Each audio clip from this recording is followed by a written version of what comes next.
what we have here is a little bit of controversy in the NFL. This one involving Ray Lewis, among several other players. What they're doing is they are using deer antlers as a performance-enhancing drug.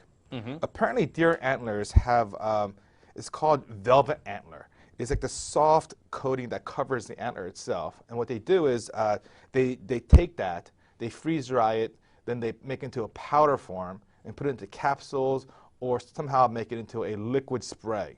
And oh, don't do it. Yeah. What are you going to do? You're going to pull Sarah Palin and kill that poor deer for your nonsense capsules? Yeah. Ray Lewis, don't do it, man.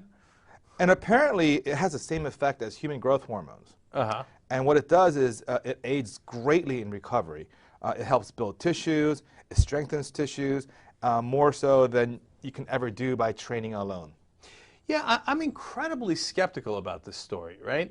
But a lot of people are swearing by it. They're swearing by it, and I actually have a personal experience with it. Oh, really? Is Yeah. that why you made the NFL?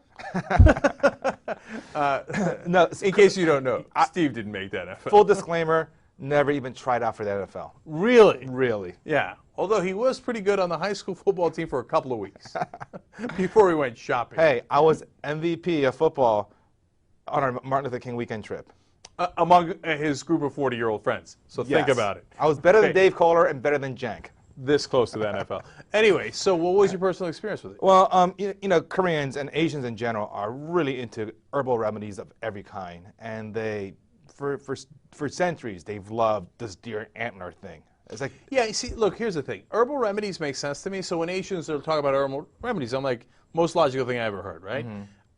When they get into the tiger dick, I'm not buying it. You know, and they're always like, no, it's got to be a whale's, you know, vagina. Okay, No, it's Which true. is otherwise known as San Diego. Or it's got to be a deer's antlers, or it's got to be a squirrel's ears. I hear you. I hear Right, you. Okay, right. so as you know, I was very poor growing up, even in Korea, and also when we came to the U.S. Initially, and I was a very sickly child. I was always sick and always feeble. And my parents thought, what is wrong with this kid? And they somehow had some special connection to someone who had this deer antler, velvet antler stuff.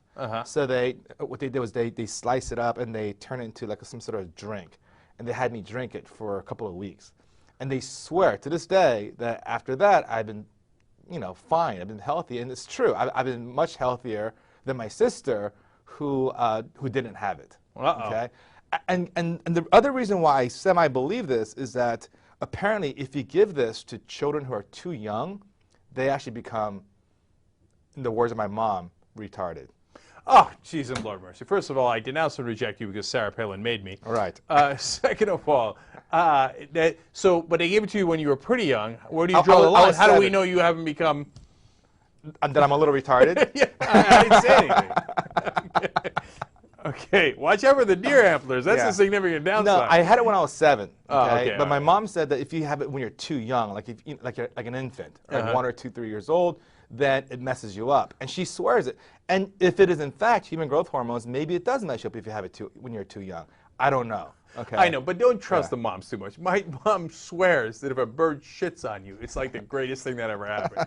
You're about to get some awesome news. But look, it's working for the NFL players. And now there's the interesting part of it is that it is not detectable by urine tests. It's only detectable by a blood test. Right. They don't do blood tests in the NFL. And then they're saying, well, and since it's natural, it's not synthetic, it shouldn't really be illegal. Right. That's the question. Should we make it illegal? Because if we do, you can't enforce it. You can't detect it. You can't enforce it. There's nothing you can do about it. So why not just make it legal? Right. And the other question is, if you made it legal, so what?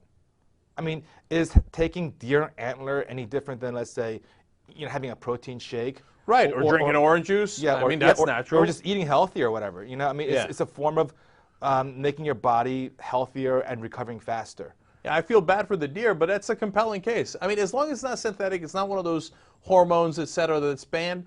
I don't know, let's try it. And besides, I want the football players to be quicker, faster, and I don't really, you know, their well-being, that's their issue, not my issue. I don't know, maybe I'm being an ass. Besides which, they're all on steroids anyway. keep it real, okay? Yeah. I mean, nobody ever talks about it, right? They only talk about it in the context of baseball. But have you seen the linemen? They're all on roids. Okay, now you're worried about deer antlers? Please. I totally agree. I think worrying about deer antlers is the least of their concerns. I mean, there's so many things that are way more important: concussions, the steroids, other things, the deer antlers, whatever. Right. And look, originally I didn't believe in the deer antlers, and neither did Tom Jackson. But Bart Scott had something to tell us. To all the non-believers. How did that? To all the non-believers. Especially you, Tom Jackson. Apparently, Marc Scott into the deer antlers. Who knew?